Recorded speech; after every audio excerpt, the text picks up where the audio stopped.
Pengumuman, teriak Jardit. Hari ini saya akan beritahu bahwa Anastasia Widodo adalah tunangan saya, bilang Jardit. Sukses membuat semua pegawai terkejut, tak menyangka begitu pun juga Anas yang sudah menganga menatap Jardit. Bersambung 45. Sarah yang mendengar itu lantas membesarkan matanya. Setelah itu terdengar bisik-bisik para pegawai. Anas masih terkejut dengan semua ini. Bahkan untuk menurunkan tatapannya saja ia tak bisa. Jardit pun lantas kembali menatap Sarah dengan wajah dinginnya. Saya harap kalian tidak salah paham dengan gosip murahan yang beredar itu, ucap Jardit dengan tegas. Terutama kamu, stop buat kekacauan. Jika masih mau bekerja di sini, lanjutnya menunjuk Sarah yang hanya diam tak berani membalas dan menunduk malu. Jardit yang melihat baju Anas basah dan terlihat transparan, ia pun lantas membuka jasnya dan langsung menutupi tubuh itu. Ia pun menarik Anas masuk dalam rangkulannya, sekedar menutupi tubuh wanita itu dari tatapan pegawai lelaki yang menatap tubuh wanita tersebut.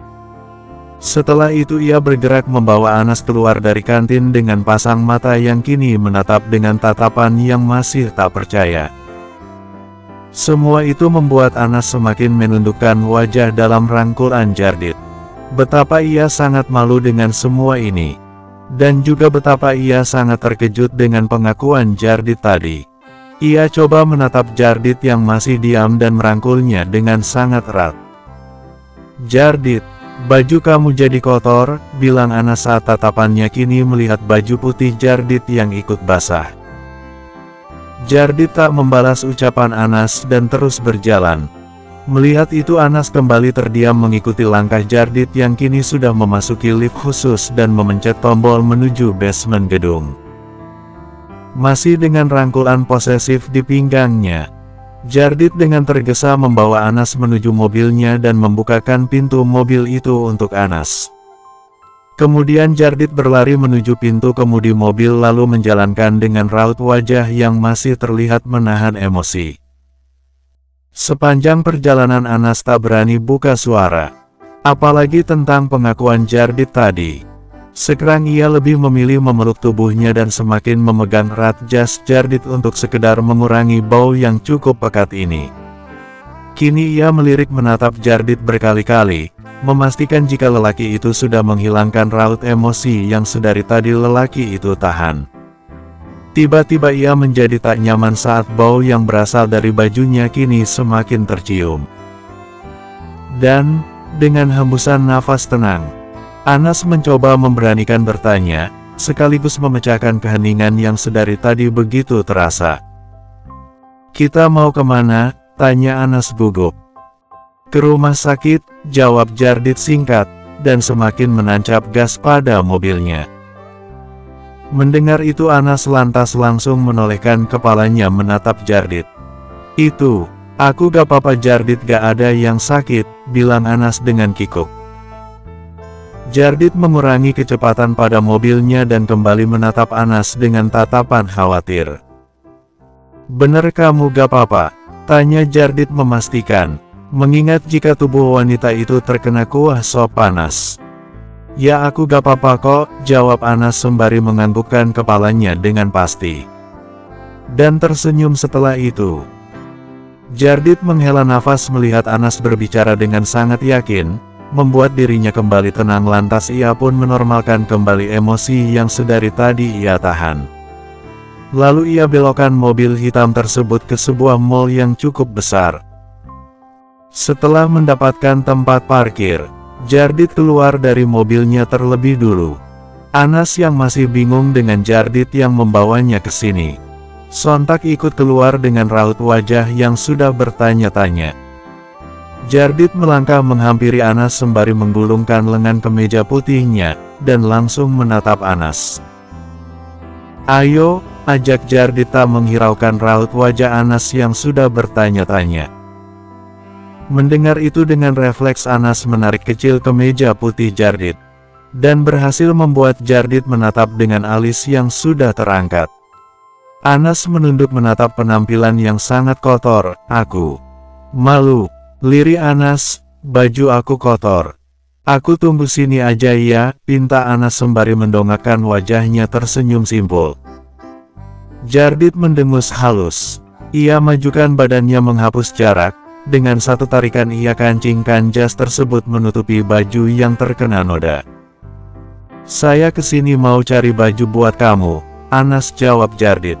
Kamu enggak perlu malu, selama saya ada di samping kamu, katanya sembari membenarkan jas tersebut. Lalu ia bawa jemari tangan wanita itu ke dalam genggamannya. Semburat merah kini sudah terpampang di kedua pipi Anas. Bagaimana tidak Jardit selalu berhasil membuatnya menjadi malu dan salah tingkah seperti ini. Dalam perjalanan ke dalam mall, bersama dengan Jardit yang ada di sampingnya, membuat Anas sadar ternyata banyak tatap mata yang melirik ke arah Jardit dengan genit.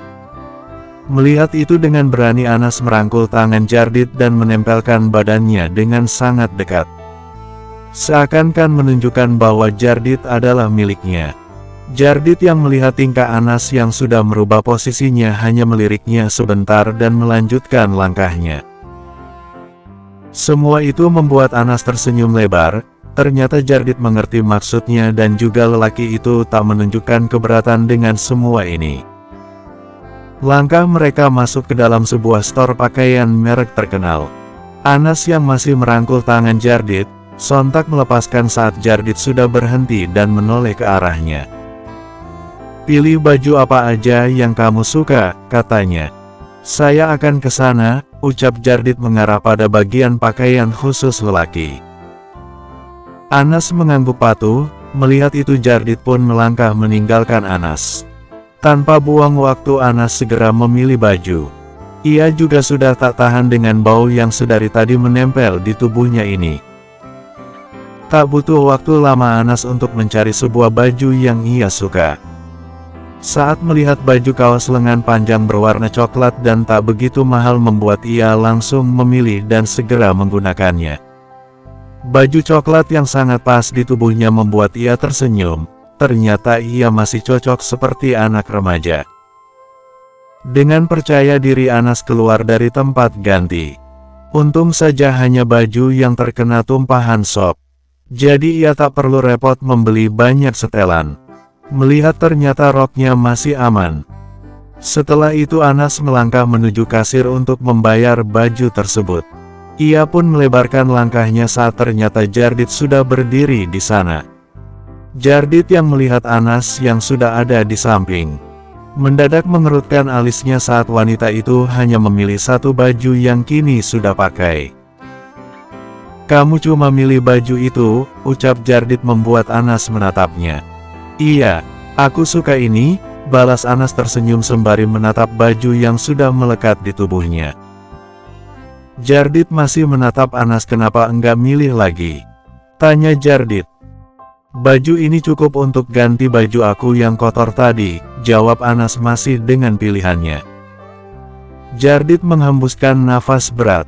Baju itu enggak akan cukup untuk kamu pakai di Singapura nanti, seru Jardit.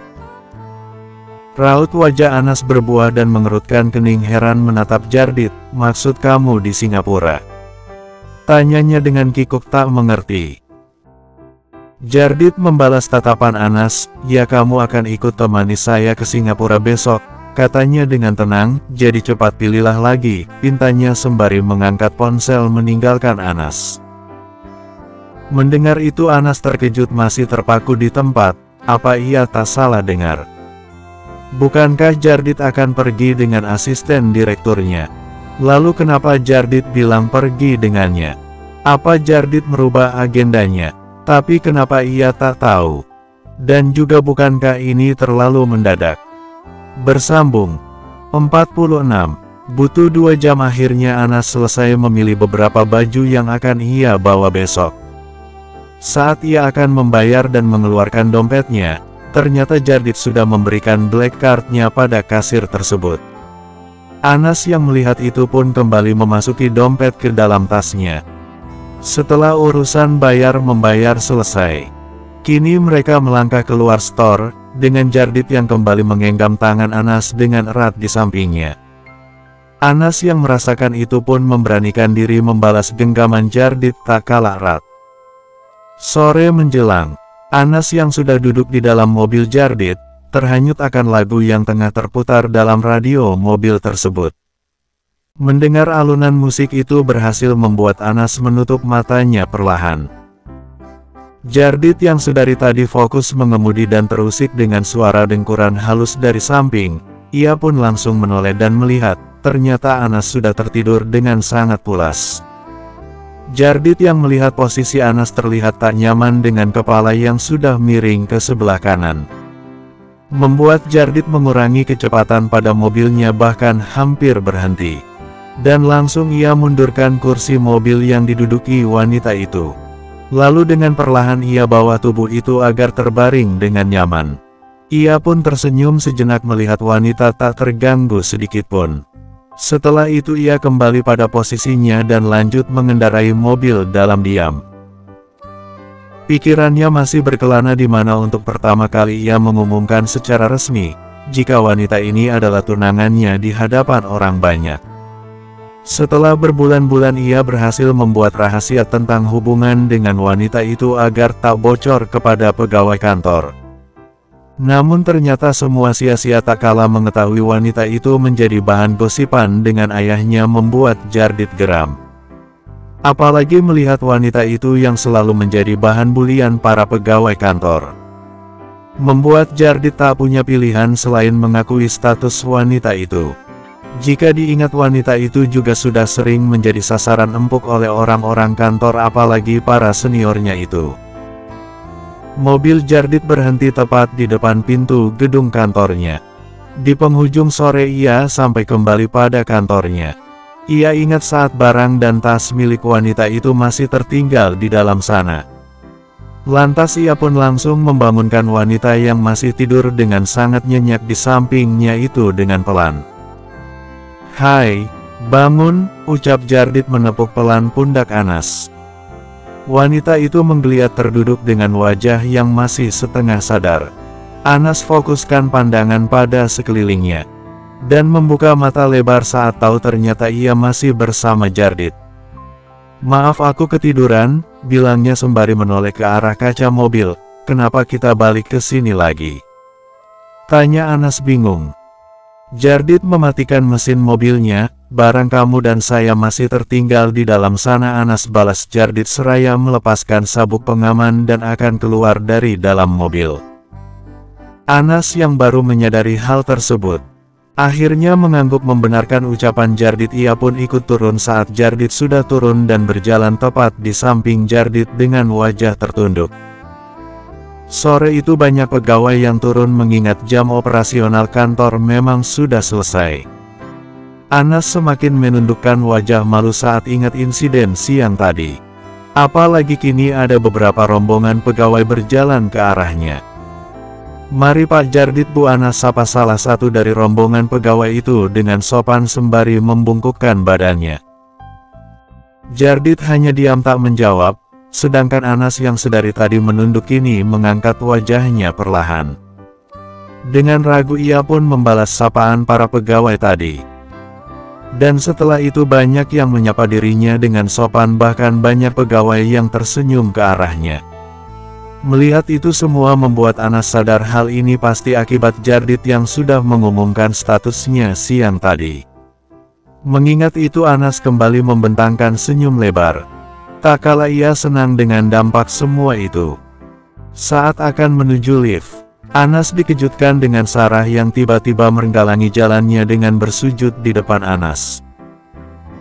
"Anas, maaf atas apa yang selama ini saya lakukan ke kamu," ucapnya dengan suara yang sudah terisak. Dan sudah menjadi pusat perhatian para pegawai. Anas yang melihat itu ikut berjongkok dan mengajak Sarah untuk berdiri.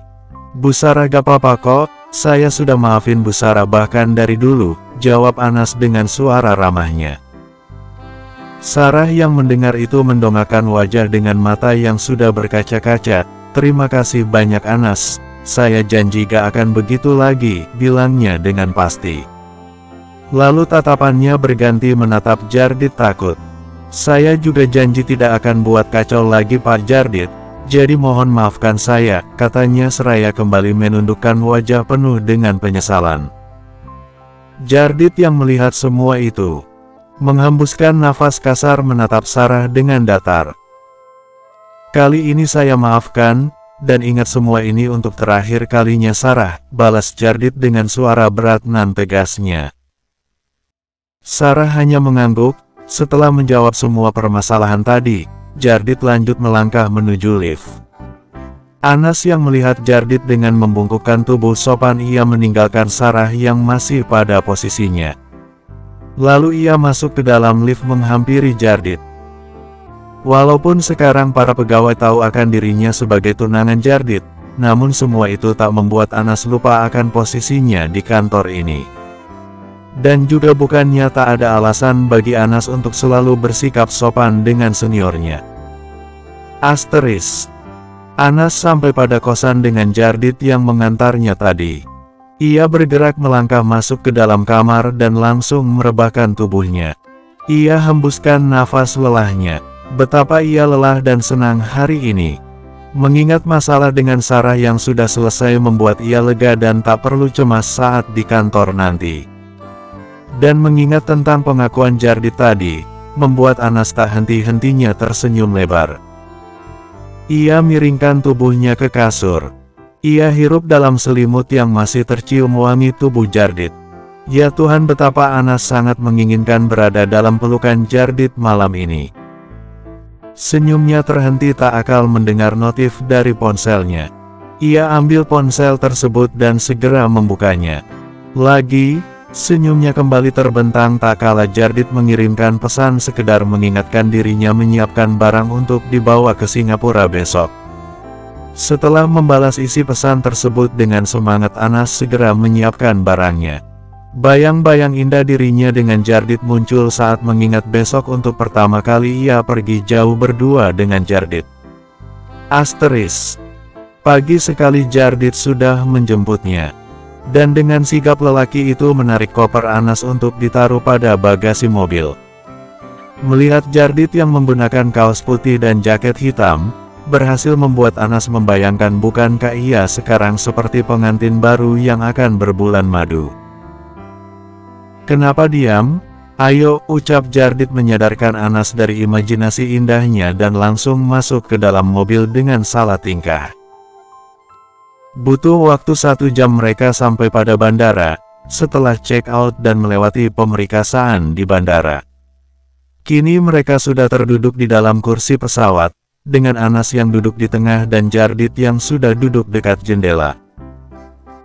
Saat akan persiapan lepas landas, tiba-tiba jantung Anas berdebar, keringat dingin pun keluar, ia pun terdiam kaku. Jardit yang melihat keanehan pada wanita di sampingnya sontak menoleh dan benar saja terlihat wanita itu gelisah. "Kamu kenapa?" tanya Jardit sudah mengerutkan keningnya. Anas menoleh dan menatap Jardit dengan gugup.